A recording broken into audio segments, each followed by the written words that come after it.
그래서 에베소서 2장 1절에 죽은 영이 되었고, 요한복음 8장 44절에 마귀에게 장악되고 눌린 마귀 자녀된 것, 즉 하나님 떠나 죄 가운데 빠지고 마귀의 자녀된 것이 모든 문제의 원인인 인생의 근본 문제입니다.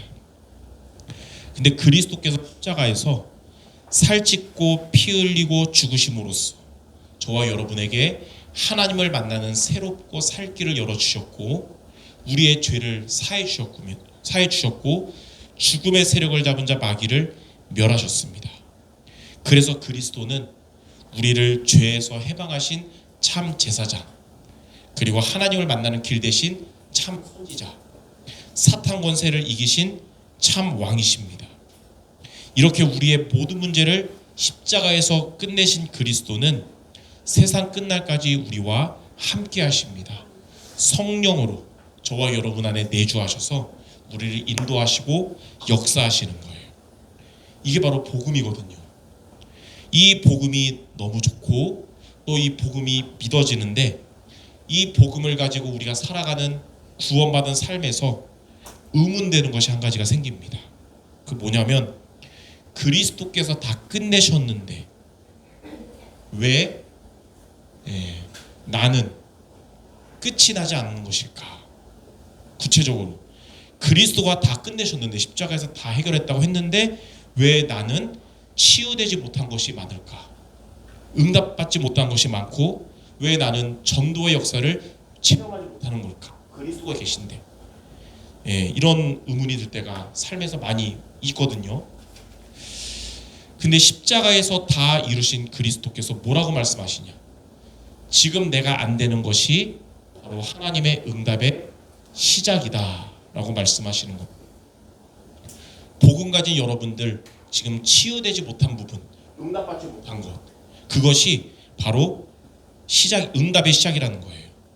그래서 그리스도께서 다 끝내신 것으로 나의 안 되는 것을 시작하는 것을 보고 뭐라 그러냐면 그리스도로 결론낸다라는 것이거든요. 그래서 오늘 저와 여러분들, 그리스도께서 십자가에서 완성하신 것으로 나의 안 되는 것을 시작하는 여러분 되셔야겠습니다. 자, 첫 번째, 세 가지인데, 그리스도께서 십자가에서 다 이루신 이 십자가 사건은 저와 여러분들 치유의 시작입니다. 물론 우리 가운데는 육신이 건강한 사람도 있겠지만 뭐가 있냐? 나는 지금도 영적인 문제가 치유되지 못한 채 아직 있고, 복음이 있는데도 영적 문제가 남아있고, 복음이 있음에도 내 마음에 상처와 내 생각의 불신앙이 아직도 오랫동안 자리 잡는 것 같고, 또 육신도 강건하지 못하고 질병 가운데, 특히 나이가 먹을수록 복음 가진 난데도 더 많이 생기는 것 같고, 이렇게 할 수가 있습니다. 근데 중요한 게 뭐냐? 이러한 내 모습은 부족하고 연약함이 많지만, 이러한 연약한 우리 안에 계시는 그리스도도 부족하냐? 그렇지 않아요. 여러분 안에 계신 그리스도는 십자가에서 다 이루신 완전하신 분이거든요. 그래서 완전하신 이 그리스도께서 연약하고 불완전한 나를 점진적으로 완성시켜 나가신다고 성경에 말씀 나온 것인데, 그게 어디 있냐면 빌립보서 1장 6절에 나온 것입니다. 너희 안에서 착한 일을 시작하신 이가 그리스도 예수의 날까지 이루실 줄을 우리가 확신하노라. 복음 가졌는데 왜 나는 연약할까? 치유가 안 될까? 할 때 오늘 이 빌립보서 1장 6절 여러분 말씀 잡고 기도하셔야겠습니다. 자, 그러면 빌립보서 1장 6절 말씀이 어떤 의미냐? 첫 번째, 너희 안에서 착한 일을 시작하신 이가 그랬어요. 이 착한 일이 무엇일까요? 세상이 말하는 선행을 베풀고 남들 돕고도 있지만, 여기에서 착한 일은 뭐냐면 하나님이 여러분에게 이루시는 구원 역사를 말합니다. 하나님께서 여러분 구원하시려고 여러분을 부르시고, 영세전부터 여러분 구원하시려고 부르셨고, 또 여러분에게 구원받을 수 있도록 믿음을 주시고 우리의 삶을, 우리의 생각을, 마음을 복음의 사람으로 변화시켜 나가는 것이 바로 저와 여러분을 향한 하나님의 구원의 역사, 착한 일입니다. 예. 근데 이 너희 안에서 착한 일을 시작하신 이라 그랬어요. 그분이 누구냐면 하나님이잖아요. 그래서 우리의 구원은 우리의 노력이나 내 결심으로 시작되는 것이 아니라 하나님이 먼저 우리 안에서 시작하신 겁니다. 예. 자, 너희 안에서 착한 일을 시작하시니까 두 번째, 그리스도 예수의 날까지라고 했어요. 자, 이 성경 구절 많이 봤을 텐데 그리스도 예수의 날이 뭘까요? 시대와 역사적 관점에서는 예수 그리스도께서 다시 이 땅에 재림하시는, 다시 오시는 재림의 날을 말하고요.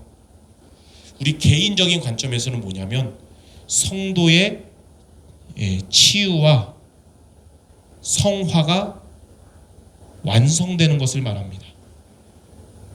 다시 말해서 연약한 우리가 복음의 사람으로 각인되고 뿌리내리고 체질되는 이런 상태를 말해요. 근데 너희 안에서 착한 일을 시작하시니가 그리스도의 예수의 날까지 뭐라 하냐면 세 번째, 이루실 것을 우리가 확신하노라 이렇게 말씀하셨어요. 이게 무슨 말이냐? 자, 나는 연약한 존재이기 때문에 복음 가진 구원받은 하나님의 자녀라도 우리 안에 그리스도가 계셔도 상황 따라서 내 상태 따라서 연약하고 흔들리고 넘어질 수 있지만 나는 연약해도 하나님께서 하나님의 능력으로 연약한 우리를 이렇게 복음의 사람으로 만들어 가신다는 거예요. 자, 그래서 빌립보서 1장 6절 말씀은 무슨 말이냐? 우리의 구원이, 여러분의 구원이 전적으로 하나님께 달려 있는 것이고 하나님이 우리 안에서 시작하신 이 구원의 역사를 예수 그리스도께서 다시 오실 때까지, 그리고 우리가 복음으로 치유와 성화에 응답받을 때까지 하나님이 연약한 나와 상관없이 반드시 완성하실 거라는 강력한 약속의 말씀을 말합니다. 그래서 여러분들이 이 말씀을 믿음으로 붙잡고 우리가 때로는 넘어지고 실망하면 진짜 믿음 약한 새신자 같으면 내가 과연 구원받은 게 맞을까? 또는 여러분 이 믿음 생활 내가 끝까지 잘할 수 있을까? 하고 불안하거나 낙심하려 그럴 때마다 이 말씀 여러분이 하나님의 말씀을 굳게 붙잡으시기 바랍니다. 우리의 구원은, 여러분의 구원은 다시 말해서 하나님이 여러분을 부르셨고 때가 되면 우리가 예수님을 그리스도로 믿고 영접하고 우리가 주님 오실 그날까지 복음의 사람으로 변화되는 이 구원은 우리의 완벽함에 달린 것이 아니고 우리 안에서 착한 일을 시작하신 하나님께 달려있다는 사실을 여러분 기억하시기 바랍니다. 그래서 하나님이 시작하셨기 때문에 하나님이 반드시 이루실 줄 믿습니다. 우리가 시작한 거면 중간에 멈출 수 있는데 하나님이 우리에게 시작하신 거기 때문에 하나님은 멈추지 않고 반드시 이루어 주실 것입니다. 그래서 그리스도께서 십자가에서 다 이루셨는데 나는 아직도 영적 문제 있고 상처도 남아있고 불신앙하고 질병이 있지만 하나님이 복음으로 나를 치유시키고 나가는 과정이고 그 완성의 날까지 우리는 달려가고 있다는 사실을 붙잡는 모두 되시기를 주님의 이름으로 축원합니다. 자, 두 번째입니다. 이 십자가 사건은 서밋의 시작입니다. 자, 그리스도께서 십자가에서 다 이루셨는데 이 복음을 우리가 가졌는데 왜 나는 삶 속에서 영적 상태가 황폐할까? 왜 나는 영적인 힘이 없이 살아가는 것일까? 그러다 보니까 영적인 힘도 없으니까 삶에 하나님의 응답 없이 살아가는 요즘 같은 삶을 우리가 느낄 때가 있잖아요. 근데 여러분들이 이거는 내 모습이지만 여러분 안에 계신 그리스도는 십자가에서 다 이루신 그리스도시기 때문에 이런 연약한 내 모습만 붙잡지 말고 그리스도께서 다 이루신 십자가를 여러분이 바라볼 때 하나님은 우리의 영이 살아나게 하십니다. 여기에 대한 말씀이 히브리서 12장 2절 말씀이에요. 환난 속에서 낙심한, 이렇게 상태 안 좋아지면서 낙심한 유대인 기독교인들에게 히브리서 기자가 뭐라고 말씀했냐면, 히브리서 12장 2절에 믿음의 주요 온전하게 하시는 이인 예수를 바라보자 그런 거예요. 믿음의 주 되시고 온전하게 하시는 이인 예수를 우리가 바라볼 때 황폐한 우리의 영적 상태가 다시 힘을 얻고 영적 서밋으로 될 수 있는 것입니다. 자, 그래서 이 영적인 힘을 회복하기 위해서 히브리서 12장 2절 말씀을 여러분이 이번 주에 붙잡아야 됩니다. 자, 그럼 첫 번째, 믿음의 주요 그랬어요. 저와 여러분이 믿는 예수님은 누구시냐면, 자, 예수님은 믿음의 주가 되십니다. 우리가 믿을 주는 세상도 아니고 다른 사람들도 아니고 오직 예수님만 믿음의 주가 되세요. 사람을 우리가 믿으면 어떻게 되냐면 상처받아요. 왜냐하면 사람은 예수님이 아니니까요. 우리가 돈을 믿으면 황폐해집니다. 사람은 우리가 살려야 되고 돈은 쓰임받아야 되고, 우리가 의지할 분은 오직 누구냐면 예수님인 거예요. 왜냐하면 아까도 서두에 말했듯이 모든 문제의 원인은 근무 문제, 하나님을 떠난 문제, 죄 문제, 마귀에게 장악된 이 근무 문제인데, 예수님이 그리스도로 오셨어요. 그리스도. 그 말은 하나님을 떠난 우리에게 예수님은 하나님을 만나는 길이 되신 참 선지자, 우리의 죄에서 해방하신 참 제사장, 사단 마귀의 세력을 이기시고 승리하신 참 왕. 그래서 예수님은 우리의 모든 문제 해결자 되시고 유일한 구원의 길이 되시는 그리스도시거든요. 이 사실을 우리가 믿음으로 말미암아 저와 여러분 어떻게 됐냐면, 요한복음 3장 16절, 하나님이 세상을 이처럼 사랑하사 독생자를 주셨으니 이는 그를 믿는 자마다 멸망하지 않고 영생을 얻게 하려 하심이라. 예수님이 그리스도라는 사실을 믿고 예수님을 믿게 된 여러분들은 이제 멸망하지 않고 영생을 얻게 된 것입니다. 요한복음 1장 12절에는 영접하는 자 곧 그 이름을 믿는 자들에게는 하나님의 자녀가 되는 권세를 줬다. 여러분이 이 예수 그리스도를 믿음으로 여러분은 하나님의 자녀의 권세를 갖게 된 것입니다. 그래서 우리의 믿음의 주는 오직 예수님이다. 이걸 붙잡아야 됩니다. 하나님, 내가 사람 의지하지 말고 돈 의지하지 않고 예수님만 믿음의 주 되게 없어서. 두 번째, 히브리서 12장 2절에 보면 믿음의 주요 온전하게 하시는 이인 예수를 바라보라. 자, 예수님은 누구시냐면 저와 여러분을 온전하게 하시는 이입니다. 온전하게 하시는 이. 무슨 말이냐? 이 예수님을 믿는 여러분 안에 하나님의 성령이 우리 안에 거하셨습니다. 내주하셨어요. 영원히. 우리 안에 계신 성령은 여러분을 천국 가는 그날까지 떠나지 않으시고 끝까지 함께 하신다고 성경에 나와 있어요. 이 성령께서 여러분을 방치하지 않으시고 진리 가운데로 인도해 나가십니다. 그리고 여러분 가는 곳에 역사하십니다. 끝까지. 그래서 요한복음 16장 13절에 보니까 성령은 우리를 진리 가운데로 인도하신다. 그래서 여러분을 하나님은 성령으로 우리의 인생을 멸망의 길로 끌고 가지 않고 진리 가운데로 인도하실 겁니다. 그리고 로마서 8장 39절에 보니까 환난도 곤고함도 그 어떤 핍박도 다른 피조물 오더라도 우리를 그리스도 예수 안에 있는 하나님의 사랑에서 끊을 수 없을 것이다. 하나님은 끝까지 여러분을 포기하거나 버리지 않으시고 천국 가는 그날까지 끝까지 여러분을 붙잡고 이끌어 가십니다. 자, 근데 요한복음 16장 13절에 보니까 진리 가운데로 인도하시는데 어떻게 인도하시냐면 말씀을 통해 인도하시잖아요. 그래서 디모데후서 3장 17절에도 성령 하나님의 말씀은 우리를 온전하게 한다 그랬잖아요. 그래서 예수님은 말씀을 통해 우리를 온전하게 하시는 이유. 자, 이것을 알고 세 번째 어떻게 되냐? 이 믿음의 주요 온전하게 하시는 이인 예수님을 우리는 어떻게 하면 되냐면 바라보자. 그래서 그리스도께서 십자가에서 다 끝내셨는데 왜 나는 치유가 안 됩니까? 왜 나는 응답이 없습니까?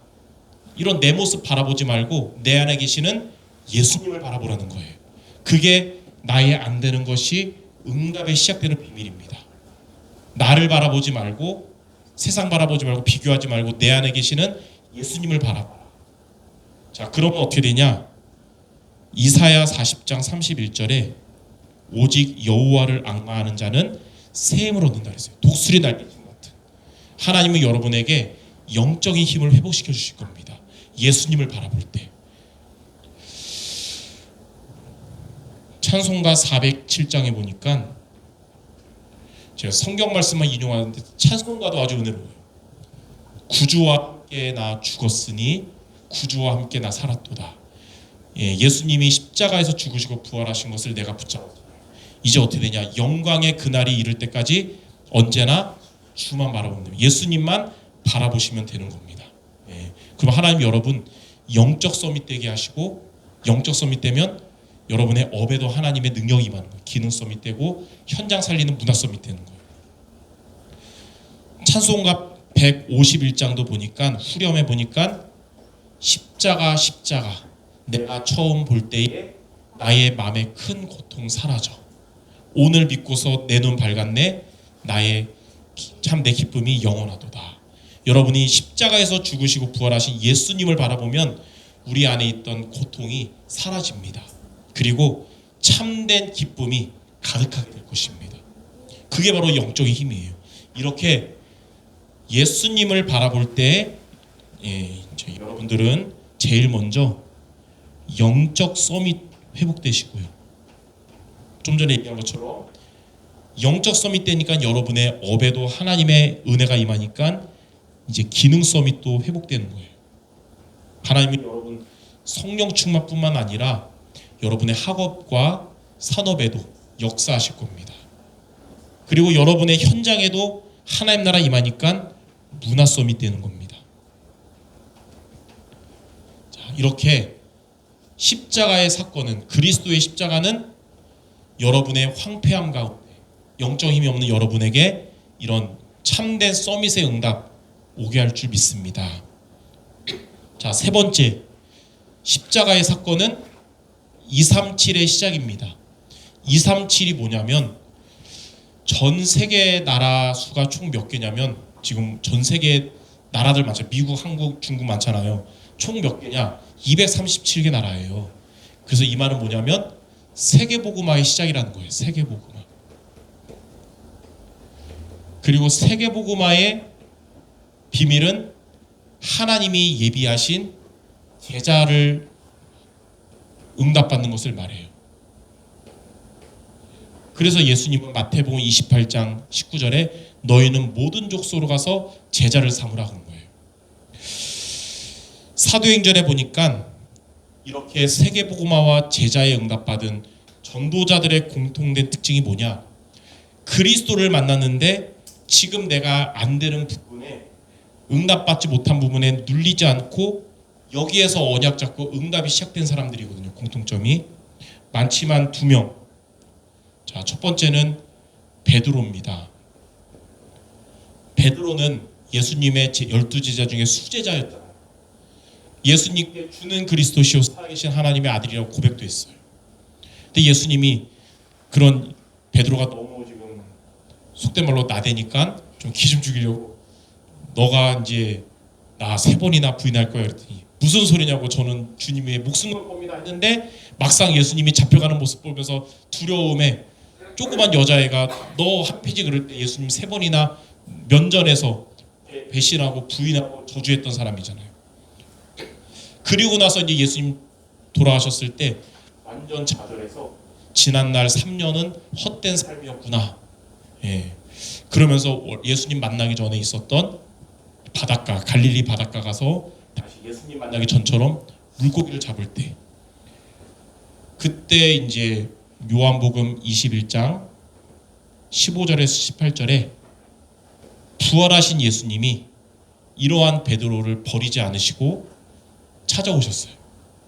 그래서 3번 예수님을 부인하고 배신하고 저주했던 베드로에게 너가 나를 사랑하느냐 3번 물으시면서 다시 베드로는 예수님을 향한 믿음을 회복한 것입니다. 예수님을 향한 믿음을 회복하고 예수님은 그런 베드로에게 미션을 주셨어요. 이제 너가 할 일이 있다. 남은 인생. 물고기를 잡는 인생이 아니라 사람을. 그래서 내 어린 양을 먹여라. 베드로는 이 언약을 다시 붙잡고 여기에서부터 다시 237이 시작된 겁니다. 사도행전 2장에 예수님은 부활하시고 승천하셨지만 사도행전 2장에 성령 충만 받아서 거기 모인 15나라 산업인들에게 예수님의 죽으심과 부활하심을 증인으로 전파하잖아요. 그때 하나님의 역사로 3,000명이 예수님을 구주로 믿고 세례받게 되는 응답 받았어요. 사도행전 3장에는 안진뱅이를 보면서 그리스도를 증거하면서 이 사람이 일어나는 응답을 받은 거예요. 사도행전 4장에는 이렇게 하니까 이제 권력자들이 베드로를 잡아가면서 예수 이름 말하지 말라고 하니까 옛날 같으면 쫄아버리는 성격인데 베드로는 변했잖아요. 12절에 다른 이로서는 구원을 받을 수 없나니 천하 사람 중에 구원받을 다른 이름 주신 일이 없다. 예수님 이름 말하지 말라는 자들에게 예수님 말고는 구원 주실 이름이 없는데 예수 이름 말할 것이다. 이렇게 담대하게 말하면서 전도자로 살아가게 된 것입니다. 자, 두 번째, 바울도 처음부터 전도자는 아니었습니다. 바울은 예수님 믿는 사람들을 핍박했던 사람이에요. 그리고 스데반을 돌로 던져 죽였던 그런 사람이었어요. 그리고 교회를 핍박하러 가는 사이에 사도행전 9장 10절에서 15절 다메섹에서 그리스도를 만나게 됩니다. 바울이 뭘 잘해가지고 연구하다가 그리스도를 깨달은 게 아니라 하나님의 은혜로 전적인 은혜로 그리스도를 만나게 된 거예요. 그리고 15절에 그리스도 만나면서 미션을 하나님께 받습니다. 이방인과 임금들과 이스라엘 자손을 위하여 택한 나의 그릇이라. 그래서 바울은 평생 그 3가지 사명을 위해 살았어요. 이방인 선교했고 임금들 가이사 앞에 섰고 이스라엘 자손들. 그래서 회당에 가서 후대 제자를 남긴 거예요. 자, 이렇게 베드로도 바울도 성경의 237 응답받은 자들은 나의 안 되는 데서부터 낙심하지 않고 그리스도 붙잡고 전도자로 살아가게 된 겁니다. 자, 마찬가지로 성도 여러분들, 복음 가졌는데 저는 왜 치유가 안 됩니까? 왜 응답이 없습니까? 라고 할 것이 아니라 지금 치유되지 못한 이 자리에서, 응답 아직 없는 이 자리에서 오늘 이 2가지 성경 구절을 여러분이 언약으로 잡아야겠습니다. 빌립보서 1장 6절 너희 안에서 착한 일을 시작하신 이가 그리스도 예수의 날까지 이루실 것을 우리가 확신한다. 그리고 히브리서 12장 2절 상반절 믿음의 주요 온전하게 하시는 이인 예수를 바라보자. 이 언약 잡고 여러분들 예배의 자리에서 항상 하나님께 영광 돌리고 말씀 붙잡고요.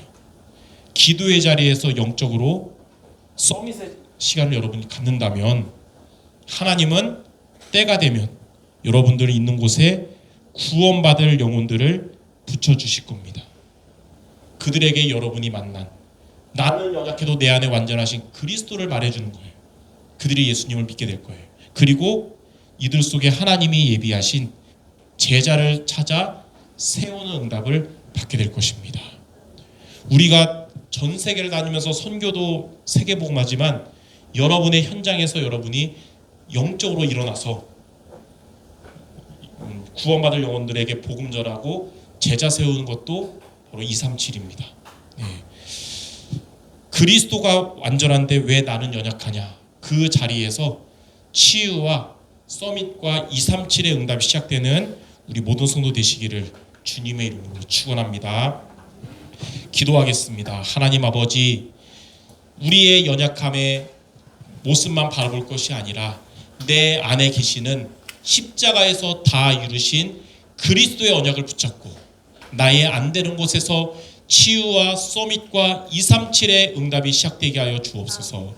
예수 그리스도 이름으로 기도드립니다. 아멘.